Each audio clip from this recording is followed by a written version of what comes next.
हाँ तो भाई लोग देखो, इस वीडियो के अंदर अपन लोग जो चैप्टर 6 है तुम्हारी फिजिक्स की क्लास 12 की बुक में इलेक्ट्रोमैग्नेटिक इंडक्शन उसको पूरा का पूरा कंप्लीट करने वाले हैं बहुत ही कम टाइम में। तो सबसे पहले इलेक्ट्रोमैग्नेटिक इंडक्शन की डेफिनेशन आती है। अब देखो, अगर किसी भी वायर के भीतर हम चार्ज फ्लो करेंगे तो चार्ज की वजह से करंट होगा। करंट अगर मूव हो रहा होगा, मतलब वो चार्ज अगर मूव हो रहा होगा तो करंट फ्लो होगा। करंट की वजह से क्या आएगा, उसके भीतर मैग्नेटिक फील्ड की वजह से आएगी मैग्नेटिक फील्ड लाइन, और मैग्नेटिक फील्ड लाइन की वजह से आएगा मैग्नेटिक फ्लक्स। और जब जब मैग्नेटिक फ्लक्स आएगा तब उसके भीतर एक ईएमएफ इंड्यूस होगा, उसी को हम लोग क्या बोलेंगे, इलेक्ट्रोमैग्नेटिक फोर्स, जिसको बोलेंगे अपन लोग इंड्यूस ईएमएफ। अब इसकी डेफिनेशन बेसिकली तुम लोग ऐसे लिख सकते हो कि जब जब मैग्नेटिक फ्लक्स में चेंज आएगा एक वायर के भीतर, तब तक एक उसके भीतर इलेक्ट्रोमैग्नेटिक फोर्स जनरेट होगी, उसी को अपन लोग इलेक्ट्रो इंड्यूस ईएमएफ बोलते हैं। चेंज इन मैग्नेटिक, अब छोटे से टर्म में बोलूँगा, change in magnetic flux is equal to induced EMF. मतलब जब जब उस वायर के भीतर मैग्नेटिक फ्लक्स के अंदर हम लोग चेंज करेंगे तो उसके भीतर इंड्यूस्ड ईएमएफ जनरेट होगा, और वो इंड्यूस्ड ईएमएफ जब तक जनरेट होता रहेगा जब तक हम लोग मैग्नेटिक फ्लक्स के भीतर चेंज करेंगे। अब इसका पता लगाया था फेराडे एंड हेनरी ने। फेराडे एंड हेनरी के 3 एक्सपेरिमेंट है, फटाफट से बता देता हूँ। यहाँ पे उन्होंने क्या लिया, एक वायर लिया, उसको एक गैल्वेनोमीटर जोड़ दिया। अब यहाँ पे उन्होंने एक मैग्नेट ली। अब वो क्या कर रहे हैं, इस मैग्नेट को वी वेलोसिटी के साथ जब इस वायर के पास लेके आ रहे थे तो वो देख रहे थे कि इसमें करंट फ्लो होना चालू हो रहा था। और जब वो वी वेलोसिटी के साथ इस मैग्नेट को दूर लेके जा रहे थे तब भी वो देख रहे थे करंट फ्लो हो रहा है, लेकिन अब वो अपोजिट डायरेक्शन में हो रहा है। मतलब मैग्नेट को जब हम एन पोल से लेके गए तो करंट मान लो इधर से फ्लो हो रहा है अगर, तो जब अपन लोग मैग्नेट को इधर लेके जाएंगे तो करंट इधर से फ्लो हो रहा था, तब करंट इधर से फ्लो हो रहा था, ठीक है, तब करंट इधर से फ्लो हो रहा था। तो इस तरीके से उन्होंने फर्स्ट एक्सपेरिमेंट में एक मैग्नेट का यूज़ किया और एक कॉइल का यूज़ किया। दूसरे एक्सपेरिमेंट में उन्होंने क्या किया, 2 कॉइल ली। अब जब अपन इस कॉइल को एक बैटरी से कनेक्ट कर दिया, इसको अपन लोग नाम दे देंगे बैटरी। अब उन्होंने देखा कि जब जब वो इस कॉइल को इस दूसरी कॉइल की पहली कॉइल के पास में लेके आ रहे हैं तो इसके भीतर करंट इंड्यूस हो रहा है, और उसी करंट को अपन लोग क्या बोलेंगे, इंड्यूस्ड ईएमएफ बोलेंगे, ठीक है। रिलेशन, अब यहाँ पे हमेशा ध्यान रखना कि ऐसा नहीं है कि तुम लोग पास ले जाके उसको छोड़ दोगे, उसका रिलेटिव मोशन करवाता रहना पड़ेगा, मतलब उसको हिलाते रहना पड़ेगा आगे पीछे, तभी दूसरी जो पहली जो कॉइल है उसके भीतर इंड्यूस्ड ईएमएफ जनरेट होगा। उसके बाद 3rd नंबर के एक्सपेरिमेंट में उन्होंने क्या किया था, एक यहाँ पे कोई सिंपली कॉइल ली, गैल्वेनोमीटर से कनेक्ट कर दी, और दूसरी कॉइल में उन्होंने क्या किया, यहाँ पे एक की लगा दी। अब जब जब वो की को दाबते तो यहाँ पे इंड्यूस्ड ईएमएफ जनरेट होता, और फिर बंद करते तो इंड्यूस्ड ईएमएफ, फिर बंद चालू करते तो वो क्या होता कि इंड्यूस्ड ईएमएफ उसके भीतर जनरेट होता रहता है। तो ये 3 सिंपल से क्या थे फेराडे के, यहाँ पे फेराडे और हेनरी के क्या थे, एक्सपेरिमेंट थे। उसके बाद आते हैं देखो फेराडे के रोल, ये मोस्ट इंपॉर्टेंट जो कि तुम्हारे चैप्टर का टॉपिक है वो है फेराडे का फर्स्ट लॉ। सिंपल याद रखो, देखो इन 3 लॉ को तुमको सिंपली किस तरीके से रखना। फेराडे के फर्स्ट लॉ में क्या है, डेफिनेशन है सिंपल। फेराडे के फर्स्ट लॉ में क्या है, इलेक्ट्रोमैग्नेटिक इंडक्शन की डेफिनेशन है कि चेंज करेंगे अपन लोग मैग्नेटिक फ्लक्स में तो इंड्यूस्ड ईएमएफ जनरेट होगा। सेकंड लॉ में क्या है, सेकंड लॉ कहता है induced EMF directly proportional rate of magnetic flux with respect to time, that is E directly proportional D phi by D T, E equal to minus D phi by D T, proportionality का sign लेंगे, minus का turn आ जाएगा, for N number of turns ये हो जाएगा E equal to minus N D phi by D T, ठीक है। इसके बाद यहाँ से अब अपन इस E को जैसे कि अपन लोग लेते हैं B equal to I R होता है, तो यहाँ पे जो अपन लोग E ले रहे हैं ना, E साइन, इसको अपन लोग V के इक्वली रखते हैं। मतलब E जो यहाँ पे EMF होता है ना, EMF, उस EMF को अपन लोग V भी बोल सकते हैं। तो इस V की जगह पे अगर मैं E पुट कर दूंगा तो ये इक्वेशन कुछ इस तरीके से हो जाएगी, E equal to I R हो जाएगा। अब यहाँ पे E की जगह पे मैं आई आर पुट कर दूंगा तो वो हो जाएगा I R equal to minus D phi by D T, और यहाँ पे अगर मैं I को ही रखूंगा तो R को मैं यहाँ पे भेज दूंगा, ऐसे -1/R में आ जाएगी, ठीक है। अब यहाँ पे फाई जो होता है वो होता है चेंज इन फ्लक्स, तो अगर यहाँ पे 2 फाई हो जाएंगे तो फाई की वैल्यू हो जाएगी फाई 2 माइनस फाई 1। फाई 1 क्या होता है, फाई 1 होता है मैग्नेटिक फील्ड इनटू में एरिया B1 A1, और फाई 2 क्या हो जाएगा, मैग्नेटिक फील्ड इनटू में एरिया B2 A2। तो इसको तुम इतना याद रखो, सिंपल है, तुम लोग याद रखो। सेकंड लॉ में क्या होता है, induced EMF directly proportional rate of magnetic flux with respect to time, that is E directly proportional D phi by D T, और E equal to minus D phi by D T. उसके बाद अपना third और most important thing वो है Lenz law. अब Lenz law क्या कहता है कि जब अपन लोग रिलेटिव मोशन करवाते हैं, मतलब इंड्यूस ईएमएफ जनरेट करते हैं ना, तो जिस ऑब्जेक्ट के भीतर वो इंड्यूस्ड ईएमएफ, मतलब जैसे अब हम लोग इन एक्सपेरिमेंट में अगर देखें, इन वाले एक्सपेरिमेंट में हम लोग देखें तो इसके इन कॉइल्स के भीतर क्या हो रहा था, इन कॉइल के भीतर एक इंड्यूस ईएमएफ जनरेट हो रहा था। अब एक इंड्यूस ईएमएफ जनरेट होने की वजह से क्या हुआ कि इनके भीतर जो इंड्यूस ईएमएफ जनरेट हो रहा है ना, ये कॉइल क्या करेंगे, उस इंड्यूस्ड ईएमएफ का क्या करेंगे, विरोध करेंगे एक तरीके से। वो नहीं चाहेंगे कि इनके भीतर इंड्यूस्ड ईएमएफ जनरेट हो। तो लेंज लॉ यही चीज कहता है, पोलरिटी ऑफ इंड्यूस्ड ईएमएफ बताता है। मतलब ये जो माइनस का साइन है ना, देखो ये वाला जो माइनस का साइन है वो लेंज लॉ की वजह से आता है, direction of current due to which it was produced oppose. मतलब ये डायरेक्शन बताता है लेंज लॉ, जिस लेंज लो वो डायरेक्शन बताता है जो कि कॉइल क्या कर रही होगी, उस इंड्यूस्ड ईएमएफ को क्या कर रही होगी, अपनी तरफ से हटा रही होगी, मतलब अपने को वो सपोर्ट नहीं कर रही होगी। उसके बाद अपन की डेरिवेशन आती है, वो आती है मोशनल ईएमएफ। मोशनल ईएमएफ की डेरिवेशन क्या होती है वो मैं तुमको सिंपली बता देता हूँ। देखो इसमें अपन लोग क्या करेंगे, एक यूनिफॉर्म मैग्नेटिक फील्ड लेंगे। अब एक्स अपन लोग यहाँ पे क्रॉस यूनिफॉर्म मैग्नेटिक फील्ड ले रहे हैं, इसका मतलब क्या होता है, अंदर की साइड मैग्नेटिक फील्ड, ठीक है, अंदर की साइड। अगर मैं डॉट लेता, डॉट ऐसे, तो उसका मतलब होता है बाहर की साइड, तो मैंने क्रॉस लिया है अंदर की साइड। अब इसमें अपन लोग क्या करेंगे, इसमें अपन लोगों ने यहाँ पे सिंपल सी एक बॉक्स बना दिया, ठीक है। अब यहाँ पे अपन लोगों ने इसको पैक कर दिया। यहाँ पे मैं क्या ले रहा हूँ, एक यहाँ पे एक तरीके से रॉड ले रहा हूँ। इस रॉड को मैं नाम दे देता हूँ, फॉर एग्जांपल इस रॉड का देखो यहाँ पे नाम ले रखा है अपन ने PQ, तो यहाँ पे भी मैं PQ नाम ले लेता हूँ। इस रॉड की लेंथ मैं ले लेता हूँ L, ठीक है। यहाँ से यहाँ की डिस्टेंस मैं ले लेता हूँ X, और यहाँ पे मैं इस पॉइंट को नाम दे देता हूँ R और S। अब देखो, अब अपन लोग क्या करेंगे, इसको v वेलोसिटी के साथ आगे की साइड मूव करेंगे, ठीक है। अब मैं इस चीज़ को कैसे लिख सकता हूँ, अब मैं इस चीज़ को कैसे लिख सकता हूँ, फ्रॉम फेराडे लॉ अपन लोग जानते हैं E इक्वल टू क्या होता है, minus D phi by D T. अब यहाँ पे फाई क्या होता है, फाई अपना अपन लोग जानते हैं वो होता है मैग्नेटिक फील्ड इनटू में एरिया। अब यहाँ पे एरिया क्या है, यहाँ पे एरिया अगर मैं इसको एक रेक्टेंगल मान लूँ तो रेक्टेंगल का एरिया क्या होता है, ब्रेड्थ इनटू में लेंथ। तो यहाँ पे ब्रेड्थ क्या है, ये L, और लेंथ क्या है X। तो यहाँ पे मैं एक ही जगह पे क्या पुट कर दूंगा, LX, तो फाई इक्वल टू क्या आ जाएगा, BLX। अब यहाँ पे मैं E की जगह पे क्या पुट कर दूंगा, माइनस फाई की जगह पे क्या पुट कर दूंगा, BLX, और यहाँ पे dt रह जाएगा। अब यहाँ पे B और L जो कि हैं उनको अपन लोग बाहर निकालेंगे, तो वो हो जाएगा E equal to minus BL dx by dt, ठीक है। अब dx बाई dt की जगह मैं क्या यूज़ करूँगा, मेरे को एक चीज़ बताओ। अब देखो अपन लोगों ने एक चीज़ पढ़ी है, वेलोसिटी क्या होती है, वेलोसिटी क्या होती है, change in displacement with respect to time. तो वेलोसिटी को मैं क्या लिख सकता हूँ, dx बाई dt। तो वेलोसिटी को मैं v equal to dx by dt से शो कर सकता हूँ। तो यहाँ पे dx बाई dt की जगह मैं क्या लिख दूंगा, फर्दर लिख दूंगा BLB। तो यहाँ पे इस तरीके से ये छोटी सी डेरिवेशन है, इसके भीतर कोई भी इतनी लंबी चौड़ी बात नहीं है। यहाँ पे simply D phi by D T ले लेंगे, फाई की जगह पे BLX पुट कर देंगे, BL को बाहर निकालेंगे, dx बाई dt की जगह BP पुट कर देंगे, और यहाँ पे सिंपल से अपनी डेरिवेशन कंप्लीट हो गई। उसके बाद अपनी नेक्स्ट डेरिवेशन आती है। अब इसमें अपन लोग क्या करेंगे, यूनिफॉर्म मैग्नेटिक फील्ड के भीतर अपन एक रॉड ले लेंगे, और उस रॉड को अपन लोग इस तरीके से मूव करवाएंगे, जैसे ये अपना यूनिफॉर्म मैग्नेटिक फील्ड है। अब अपन उस रॉड को इस तरीके से घुमाएंगे उसके भीतर, ठीक है। इस तरीके से अपन लोग घुमाने वाले, जैसे ये है तो इस तरीके से उसमें घूम रही है वो रॉड, तो उसकी तरह से हम लोग क्या निकालने वाले हैं, मोशनल ईएमएफ निकालने वाले हैं उस रॉड के ऊपर। अब देखो मैं क्या करूँगा, फिर से वो यूनिफॉर्म मैग्नेटिक फील्ड ले लूँगा। अब इस यूनिफॉर्म मैग्नेटिक फील्ड के भीतर मैं क्या करूँगा, यहाँ पे मैंने ये कोई भी एक्सेस मान ली, इसमें मैं ओमेगा वेलोसिटी के साथ इसको घुमा रहा हूँ, ठीक है। यहाँ पे मैंने एक रॉड ले ली। अब इस रॉड को मैं यहाँ पे कोई भी एलिमेंट ले लेता हूँ, इस एलिमेंट को ले लूँगा मैं DL, ठीक है। अब मेरे को एक चीज़ बताओ तुम, यहाँ से मैंने DL ले लिया, ठीक है। अब इस वाली पूरी लेंथ को मैं क्या ले लूँगा, इस वाली पूरी लेंथ को ले लूँगा कैपिटल L, और यहाँ से यहाँ तक की लेंथ को ले लूँगा स्मॉल l, और ये DL एलिमेंट। अब अपन लोग जानते हैं फ्रॉम फेराडे लॉ, सब ध्यान रखना इनमें सब में फेराडे लॉ लगने वाला है, ठीक है। फ्रॉम फेराडे लॉ, फेराडे की लॉ की हेल्प से अपन लोग क्या करेंगे, अपन लोग लिख लेंगे। अब यहाँ पे देखो DL एलिमेंट ले रहा हूँ, तो यहाँ पे मैं DE लूंगा, यानी इंड्यूस्ड ईएमएफ में क्या लूंगा, छोटे टुकड़े में लूंगा। अब छोटे छोटे टुकड़े में लेके मैं इंटीग्रेशन करके उसको पूरा बना दूंगा, ठीक है ना। तो यहाँ पे DE ले लिया मैंने। अब यहाँ पे अपन ने अभी अभी निकाला, क्या निकाला था, यहाँ पे निकाला था BLB, तो यहाँ पे मैं उसको भी क्या रखूंगा, BLB, ठीक है। अब यहाँ पे क्योंकि मैंने लेंथ एलिमेंट DL लिया है, तो यहाँ पे BLB की जगह मैं क्या करूँगा, BDLB, ठीक है। यहाँ पे मैं BDLB लेने वाला हूँ। अब एक चीज़ याद रखना, वेलोसिटी जो होती है ना अपनी, वो एक चीज़ के इक्वल होती है, वो होती है ओमेगा L के इक्वल, ठीक है। तो यहाँ पे वेलोसिटी की जगह पे मैं क्या पुट करने वाला हूँ, ओमेगा L पुट करने वाला हूँ। DE की जगह पे मैं क्या पुट, DE इक्वल टू क्या कर दूंगा, VDL ओमेगा L, ठीक है। यहाँ तक तुम्हारी बात समझ में आ गई।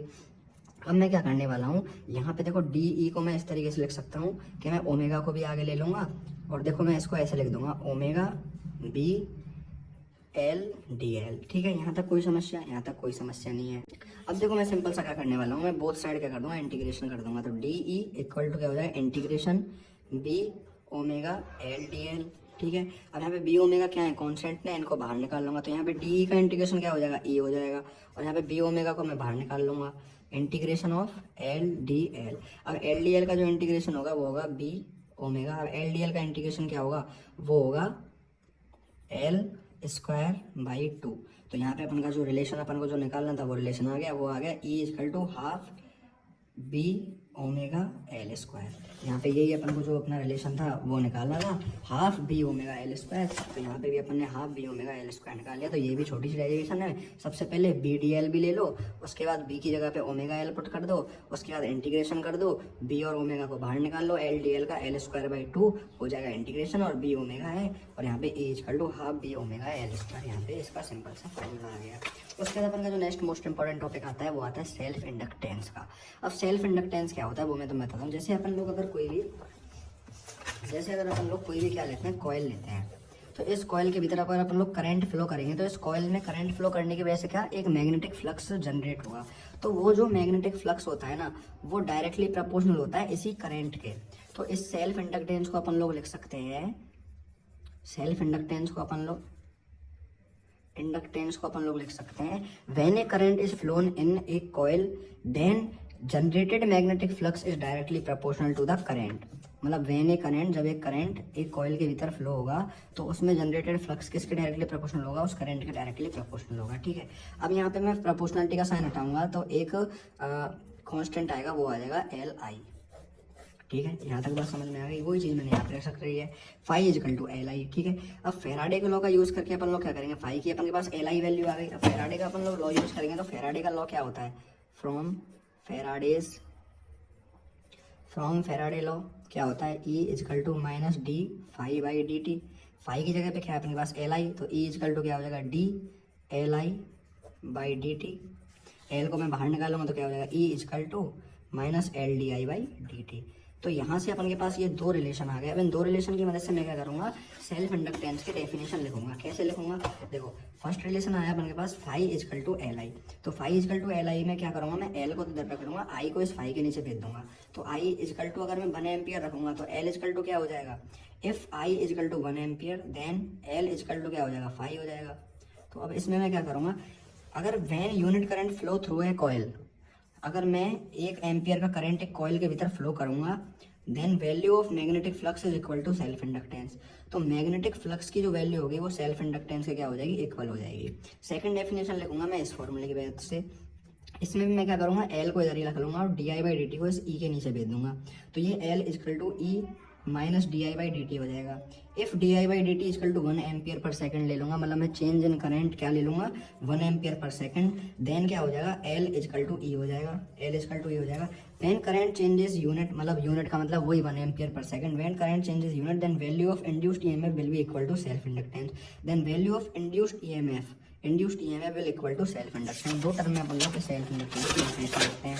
उसके बाद देखो ये होती है स्केलर क्वांटिटी, इसकी एसआई यूनिट होती है हेनरी, और इसकी यूनिट जो होती है वो ये होती है। ठीक है, वो सॉरी डायमेंशन जो होती है वो ये होती है, डायमेंशन होती है वो m1 l2 t-2 a2 याद करना। 2024 के भीतर पूछा गया क्वेश्चन वो ये है, इनर्शिया और सेल्फ इंडक्टेंस के बीच में एक रिलेशन होता है। सेल्फ इंडक्टेंस क्या होता है, सेल्फ इंडक्टेंस को अपन इनर्शिया बोलते हैं। इनर्शिया और सेल्फ इंडक्टेंस को अपन लोग इक्वल बोलते हैं। इनर्शिया तो हम लोग 10th क्लास तक पढ़ा होगा। इनर्शिया क्या होता है, opposes of motion of a system. ये एक सिस्टम के मतलब कोई बॉडी ऑब्जेक्ट अगर जा रही है तो उसके मोशन को क्या करता है, ये रोकता है। ठीक है, सेल्फ इंडक्टेंस क्या होता है, अपोजिट ऑफ करंट, करंट का अपोज करता है। तो इस वजह से ये दोनों हैं, इनमें एक क्या होता है, रिलेशन होता है कि इनर्शिया के जैसे ही सेल्फ इंडक्टेंस बिहेव करता है। अब सेल्फ इंडक्टेंस के basis self inductance of A solenoid, ये सॉलिनॉइड वाली डेरिवेशन आती है। इसमें देखो सिंपल सा क्या है, एक सॉलिनॉइड है। अब अपन देखो क्या करने वाले, self inductance of A solenoid ये वाली डेरिवेशन करने वाले हैं। तो यहाँ पे मैं अगर एक सॉलिनॉइड बनाऊँ तो देखो यहाँ पे मैंने ये सिलेंडर ले लिया और इसके चारों बगल मैंने वायर को लपेट दिया, तो ये अपना सॉलिनॉइड बन गया। अब ये जो करंट फ्लो हो रहा है, अब इसमें देखो मैं क्या लूँगा, phi equal to L I. ठीक है, ये सेल्फ इंडक्टेंस का फॉर्मूला मैंने सिंपल लिख दिया। अब यहाँ पे मैं फाई को क्या करूँगा, एन फाई लूँगा, क्योंकि नंबर ऑफ टर्न्स के हिसाब से हर टर्न में फाई हो रहा है, तो नंबर ऑफ टर्न्स ले लिए, N phi equal to L I. अब फाई क्या होता है अपना, अपन लोग देख चुके हैं, वो होता है बी इंटू में ए, यानी मैग्नेटिक फील्ड इंटू में एरिया। तो एन फाई की जगह क्या बोल दूंगा, B A equal to L I. अब यहाँ पे बी का मतलब क्या होता है, बी का मतलब होता है मैग्नेटिक फील्ड। ठीक है, बी का मतलब होता है मैग्नेटिक फील्ड। तो बी की जगह पे मैं सोलेनॉइड का मैग्नेटिक फील्ड, अपन लोगों ने 3rd चैप्टर में पढ़ा था, वो क्या 4th चैप्टर में पढ़ा था, वो क्या होता है, N mu not N mu not N I A equal to L I. अब यहाँ पे एन क्या है, ये है N equal to number of turns per unit length. तो यहाँ पे मैं एन को इस तरीके से खोल के लिख दूंगा, कैसे लिख दूंगा, N mu not N I A by L equal to L I. अब यहाँ पे आई से आई कट जाएगा, तो ये फर्दर फॉर्मूला किस तरीके से हो जाएगा, देखो एन यहाँ पे भी है, एन यहाँ पे भी है, तो mu not N square A by L equal to L. तो इस तरीके से मैं इस फॉर्मूले को लिख सकता हूँ। आगे भी मैं इस फॉर्मूले को अगर लिखना चाहूँ स्मॉल एन की टर्म में, तो क्या लिखूंगा, मैं ऊपर और नीचे क्या करूँगा, एल का क्या कर दूंगा, इनटू कर दूंगा। तो ये हो जाएगा mu not N square L ए, और नीचे क्या हो जाएगा एल स्क्वायर। मैंने बोथ साइड क्या किया, इनटू एल कर दिया, यहाँ पे भी इनटू एल और यहाँ पे भी इनटू एल। अब यहाँ पे क्या है, देखो N square by N square by L square है, तो यहाँ पे एन बाई एल क्या होता है, एन इजकल टू क्या होता है, एन बाई एल। तो N square by L square क्या हो जाएगा, एन स्क्वायर। तो यहाँ पे इस फॉर्मूले को मैं फर्दर लिख सकता हूँ mu naught N square L ए। इस तरीके से अपन लोग यहाँ पे सॉलिनॉइड के भीतर जो है अपन निकाल सकते हैं। दोबारा समझ देता हूँ, क्या किया, N phi equal to L I, phi की जगह पे बी ए पुट कर दिया equal to L I, N B की जगह क्या पुट कर दिया, mu not N I A upon L equal to L I. I से आई कट जाएगा, तो एल क्या हो जाएगा, mu not N N into हो जाएंगे एन स्क्वायर बाई एल। ठीक है, यहाँ पे ए है ये इजकल टू मैं क्या करूँगा, एल और एल का नीचे ऊपर मल्टीप्लाई कर दूंगा, तो यहाँ पे ये हो जाएगा एल। तो यहाँ पे ऊपर नीचे मल्टीप्लाई कर दूंगा, तो ये देखो फर्दर इस तरीके से हो जाएगा, फर्दर हो जाएगा ये ऊपर नीचे एल का मल्टीप्लाई कर दूंगा, तो ये हो जाएगा mu not N square L A equal to L. ठीक है, N square by L square क्यों लिख दूंगा, एन स्मॉल एन स्क्वायर लिख दूंगा, L A equal to L. इस तरीके से सेल्फ इंडक्टेंस सॉलिनॉइड का होता है। उसके बाद मोस्ट इंपॉर्टेंट जो चीज़ आती है वो आती है म्यूचुअल इंडक्टेंस। अब देखो म्यूचुअल इंडक्टेंस में बेसिकली क्या होता है, अभी तक अपन लोग एक कॉइल की बात कर रहे थे, अब अपन लोग दो कॉइल की बात कर रहे हैं। तो म्यूचुअल इंडक्टेंस में क्या होता है, ये देखो दो कॉइल होती हैं, ठीक है, ये एक कॉइल हो गई, ये दूसरी कॉइल हो गई। अब क्या कहता है mutual inductance, mutual inductance simply कहता है कि इस कॉइल के भीतर जो करंट फ्लो हो रहा है, इस कॉइल के भीतर देखो I1 करंट फ्लो हो रहा है, इस कॉइल के नंबर ऑफ टर्न्स कितने हैं, N1, ठीक है, और इस कॉइल के नंबर ऑफ टर्न्स N2, और इस कॉइल का करंट है I2, ठीक है, और इस कॉइल में φ1 और इस कॉइल में जो मैग्नेटिक फ्लक्स है वो है φ2। अब वो क्या कहता है कि जब अपन लोग इस कॉइल के भीतर करंट फ्लो करेंगे, तो इस कॉइल की वजह से इस वाली दूसरी कॉइल में φ2 जनरेट होगा।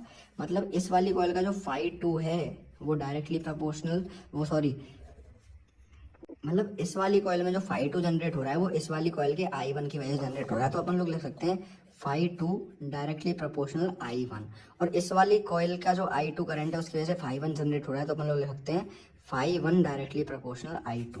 अब मैं फर्दर क्या करूँगा, यहाँ से इस वाले साइन को उठाऊंगा, तो वो क्या आएगा, φ2 इजकल टू, यहाँ पे φ2 इजकल टू क्या आएगा, यहाँ पे φ2 इक्वल टू आएगा M21 I1। यहाँ पे M21 क्या है, mutual inductance of two due to 1, ठीक है, और यहाँ पे φ1 इजकल टू हटाऊंगा तो M12 I2 आएगा, यानी mutual inductance of 1 due to 2। आगे जो डिजिट है उस पर म्यूचुअल इंडक्शन लग रहा है पीछे वाले की वजह से, ठीक है। अब यहाँ पे मैं देखो φ2 है, तो यहाँ पे N2 यानी number of turns N2 use करूँगा, यहाँ पे क्या करूँगा, number of turns N1 use करूँगा, ठीक है। अब फर्दर मैं क्या करने वाला हूँ, फर्दर अब देखो इसके बेसिस पे मैं क्या करने वाला हूँ, डेफिनेशन लिखने वाला हूँ, ठीक है, म्यूचुअल इंडक्टेंस की। अब यहाँ पे म्यूचुअल इंडक्टेंस अपन का क्या आया, डेफिनेशन लिखने वाला हूँ। जैसे सेल्फ इंडक्टेंस की दो तरीके से डेफिनेशन लिखी थी, तो देखो फर्स्ट डेफिनेशन तो मैं इससे लिख दूंगा, सेकंड डेफिनेशन में लिखूंगा, देखो फ्रॉम फेराडे लॉ का यूज करूंगा अगर मैं, फेराडे लॉ। तो अपन लोग जानते हैं E इजकल टू क्या होता है, minus D phi by D T. अब यहाँ पे फाई की वैल्यू क्या है, M21 I1, तो यहाँ पे E इजकल टू क्या ले लूंगा, minus D M21 I1 by D T. तो E इजकल टू क्या हो जाएगा, minus M21 D I by D T. तो अब मैं M21 को अगर इधर ही रख लूँ, M21 को इधर रख लूँ, और D I by D T किसके नीचे पहुँच जाएंगे, E D I by D T, ठीक है। तो मैं इस सेकंड डेफिनेशन इसकी मदद से लिखूंगा। तो फर्स्ट डेफिनेशन क्या हो जाएगी, कि फर्स्ट डेफिनेशन अगर मैं करंट को क्या ले लूँ, 1 एम्पियर, यानी करंट को 1 एम्पियर ले लूँ, तो φ2 किसके इक्वल हो जाएगा, म्यूचुअल इंडक्टेंस के इक्वल हो जाएगा। और यहाँ पे अगर मैं चेंज इन करंट को 1 एम्पियर ले लूँ, तो इंड्यूस्ड ईएमएफ किसके इक्वल हो जाएगा, म्यूचुअल इंडक्टेंस के इक्वल हो जाएगा। वही चीज़ यहाँ पे लिख रही है। डेफिनेशन क्या हो जाएगी, if I1 equal to I1 को मैं क्या ले लूँ, 1 एम्पियर ले लूँ, तो when unit current change flow through a first coil then value of magnetic flux in second coil will be equal to mutual inductance. मतलब ये कहना चाहता है, अगर मैं change in current current flow through first coil, unit current ले लूँ, मतलब 1 एम्पियर ले लूँ, फर्स्ट कॉइल के भीतर जो करंट फ्लो हो रहा है उसको अगर मैं यूनिट ले लूँ तो value of magnetic flux in second coil, मतलब सेकंड कॉइल के भीतर जो मैग्नेटिक फ्लक्स जनरेट हो रहा है वो इक्वल होगा किसके, म्यूचुअल इंडक्टेंस के। अब सेकंड डेफिनेशन अगर मैं इसकी मदद से लिखूँ तो वो देखो E equal to minus M21 DI/dt है। M21 इक्वल टू क्या हो जाएगा, E2 अपॉन DI/dt। तो DI/dt को अगर मैं 1 एम्पियर पर सेकंड ले लूँ, when rate of change in current is unit through coil then value of induced EMF in coil second will be equal to mutual inductance. तो E2 किसके equal हो जाएगा, E2 किसके इक्वल हो जाएगा, mutual inductance के। जब तक तुम लोग इस चीज़ को खुद से करोगे तब तक ये समझ में नहीं आने वाली, तो खुद से ट्राई करनी पड़ेगी, ठीक है ना। अब देखो क्या होता है, अब जैसे अपन लोगों ने सोलेनॉइड के भीतर उसकी डेरिवेशन करी थी किसकी, सेल्फ इंडक्टेंस की, तो वैसे म्यूचुअल इंडक्टेंस की डेरिवेशन भी अपन लोग किसके भीतर करने वाले हैं, सोलेनॉइड के भीतर करने वाले हैं। अब इसमें देखो क्या करेंगे अपन लोग, सिंपली इसमें 2 कॉइल लेंगे, एक कॉइल अपन लोगों ने यहाँ पे ले ली, दूसरी कॉइल अपन लोगों ने यहाँ पे ले ली, ठीक है। अब यहाँ पे क्या था, phi2 डायरेक्टली प्रोपोर्शनल I1, यहाँ पे क्या था phi1 डायरेक्टली प्रोपोर्शनल I2, यही चीज़ थी, ठीक है। phi2 इक्वल टू क्या हो गया था, M21 I1, और यहाँ पे N2 यूज़ कर लिया था अपन ने, यहाँ पे N1 phi1 इक्वल टू क्या है, M12 I2, ठीक है। अब अपन लोग क्या करेंगे, phi2 की जगह पे अपन लोग क्या लिखने वाले हैं, अपन लोग वही लिखने वाले हैं, N2 इक्वल टू phi2 क्या होता है, phi2 होता है BA, phi क्या होता है BA। अब यहाँ पे एक ट्विस्ट है, अब यहाँ पे मैग्नेटिक फील्ड तो अपन लोग पहले का यूज करेंगे लेकिन एरिया अपन लोग दूसरे का यूज करेंगे, ठीक है। तो यहाँ पे लिखेंगे B1A2।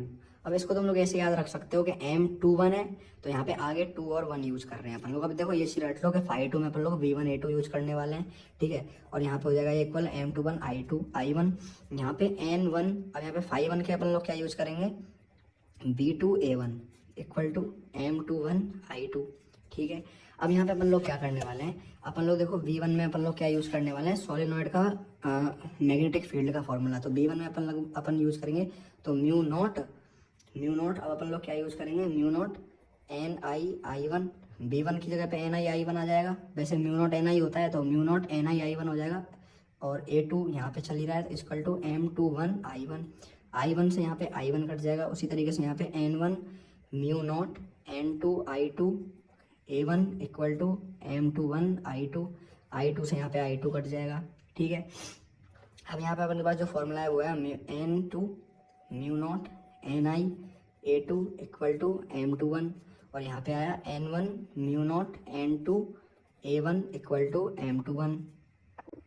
अब यहाँ पे अपन लोग जानते हैं कि देखो N1 को मैं किस तरीके से लिख सकता हूँ, बिग N अपॉन L, और यहाँ पे मैं N2 को किस तरीके से लिख सकता हूँ, capital N upon N2 upon L2, ठीक है। यहाँ पे मैं 2 चीज़ों का इनका यूज़ करने वाला हूँ, तो यहाँ पे N1 की जगह मैं क्या पुट कर दूंगा, N1 अपॉन यहाँ पे N2 mu not N1 upon L2, N1 upon L1 sorry N1 upon L1, यहाँ पे A2 है वो आ ही जाएगा, इक्वल टू M21, और यहाँ पे मैं क्या करूँगा, N1 mu naught N2 upon L2, और यहाँ पे क्या करूँगा L2, और यहाँ पे N2 हो गया। अब यहाँ पे A1 बचा तो A1 हो जाएगा इक्वल टू M21। अब ये समझने वाली चीज़ है, ठीक है। अब देखो इसको फर्दर मैं रीअरेंज करके लिखूँगा तो mu not N1 N2 A2 upon L1 equal to क्या हो जाएगा M21 के, और यहाँ पे mu not N1 N2 A1 upon L2 किसके इक्वल हो जाएगा M21 के। तो यहाँ पे इस तरीके से मेरे पास ये फॉर्मूले आ जाते हैं, ठीक है। अब यहाँ पे मैं अगर A2 यहाँ पे अगर मैं ले लूँ A1 equal to A2 equal to A और L1 equal to L2 equal to L, तो इसी को देखो यूज़ करके मैं क्या कर सकता हूँ, देखो यहाँ पे पेज चेंज नहीं कर सकता मैं, तो एक पेज ले लेता हूँ यहाँ पे, एक सेकंड मैं इसमें बता देता हूँ। तो यहाँ पे देखो मैं क्या कर सकता हूँ, अगर मैं यहाँ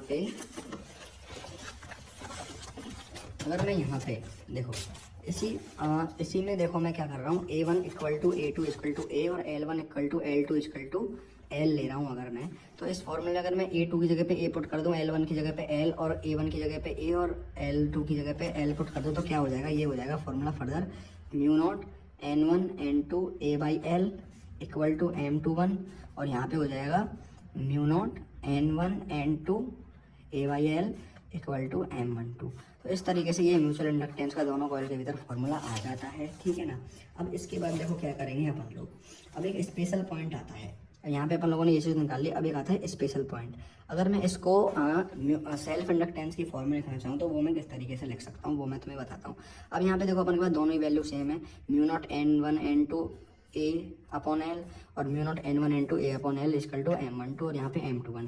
तो यहाँ पे दोनों ही वैल्यू सेम है, तो मैं क्या कर सकता हूँ, इसको मैं M equal to mu not N1 N2 A/L लिख सकता हूँ, ठीक है। अब मैं क्या करूँगा, इन सबका कर दूंगा स्क्वायर और इनके ऊपर लगा दूंगा अंडर रूट।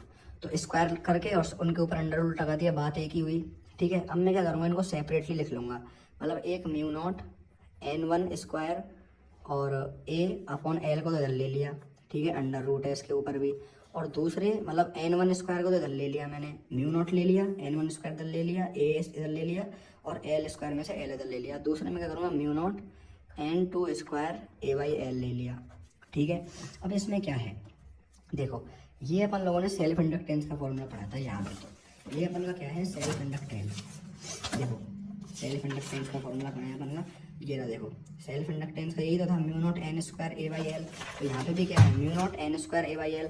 तो यहाँ पे N1 है तो यहाँ पे M इक्वल टू मैं क्या ले लूँगा, L1 अंडर रूट L1, और यहाँ पे क्या है, mu not N2 square A/L, तो यहाँ पे ले लूँगा मैं under root L2।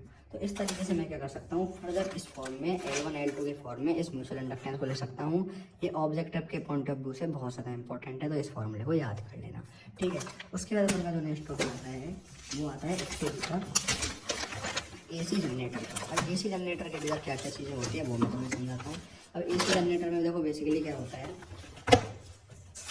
AC generator में देखो यहाँ पे अपन लोगों ने ले लिया AC जनरेटर। तो AC जनरेटर में क्या होता है, ये दो मैग्नेट लगे होते हैं, इधर N होता है इधर S होता है, इसके भीतर में बीच में एक कॉइल होती है, ये फर्दर क्या होती है, इस तरीके से कनेक्टेड होती है। इसको तुम किसी भी तरीके से बना लो, कोई दिक्कत नहीं है। अब इसमें क्या होता है, ये कॉइल जो होती है वो घूमती रहती है, ये घूमती रहती है, जिसकी वजह से क्या होता है, करंट डेवलप होता है, ठीक है। अब इसमें अपन लोग क्या लिखेंगे, अपन लोग लिखेंगे from Faraday law equal to E equal to minus d∅/dt, अपन लोग जानते हैं। अब यहाँ पे फाई जो अपन लेंगे वो अपन लोग जानते हैं, फाई इजकल टू क्या होता है, BA। अब यहाँ पे अपन BA नहीं लेंगे, अपन जब से क्या ले रहे थे, वैसे फाई इजकल टू होता है BA cos थीटा, लेकिन अपन लोग जब से BA इसलिए ले रहे थे क्योंकि वहाँ पे cos की वैल्यू जीरो थी, तो cos 1 तो यहाँ पे 1 आ रहा था, तो BA ही बच रहा था। लेकिन यहाँ पे ये घूम रही है तो cos की वैल्यू क्या हो रही है, चेंज हो रही है, तो यहाँ पे अपन लोग फाई की वैल्यू लेंगे cos थीटा। अब अपन लोग एक चीज़ जानते हैं, थीटा इजकल टू क्या होता है, ओमेगा टी होता है, तो यहाँ पे थीटा की जगह पे ओमेगा टी पुट कर देंगे तो BA cos ओमेगा टी हो जाएगी यहाँ पे ये फर्दर वैल्यू। तो E इजकल टू क्या हो जाएगा अपन का, माइनस D, फाई की जगह क्या पुट करूँगा, BA cos omega T by dt। तो यहाँ पे फर्दर क्या करेंगे, E इजकल टू BA को अपन लोग बाहर निकाल लेंगे, तो यहाँ पे ये हो जाएगा माइनस BAD, यहाँ पे cos omega T upon dt, और यहाँ पे डिफरेंशिएशन करेंगे अपन cos ओमेगा टी को, तो आएगा E equal to minus BA cos omega T का डिफरेंशिएशन करेंगे तो वो हो जाएगा भाई साहब अपन का ओमेगा साइन ओमेगा टी, ठीक है। अब मैं क्या करूँगा, ओमेगा साइन ओमेगा टी हो गया, यहाँ पे minus omega sine omega T, यहाँ पे इसका डिफरेंशिएशन होगा, ठीक है। अब यहाँ पे माइनस माइनस क्या हो जाएंगे प्लस, तो E इजकल टू क्या आ जाएगा, BA omega sine omega T. यहाँ पे अपन की E की वैल्यू क्या है, BA sign omega T, 4n number of turns के लिए क्या हो जाएगा, यहाँ पे n और लग जाएगा। तो अब यहाँ पे देखो इस फॉर्मूले को तुम लोग एक ट्रिक से भी याद रख सकते हो, E इजकल टू नवाब साइन ओमेगा टी, ठीक है। तो यहाँ पे AC जनरेटर का टॉपिक हो जाता है, और इसके बाद हमारा ये पूरा चैप्टर जो है क्लियर हो जाता है। अब यहाँ पे देखो मैग्नेटिक एनर्जी की एक छोटी सी चीज़ बचती है जो कि तुम्हारी इंपॉर्टेंट है नहीं, तो पढ़ो, कोई दिक्कत नहीं है। तो इस तरीके से हमारा चैप्टर हो जाता है कंप्लीट। Thanks for watching.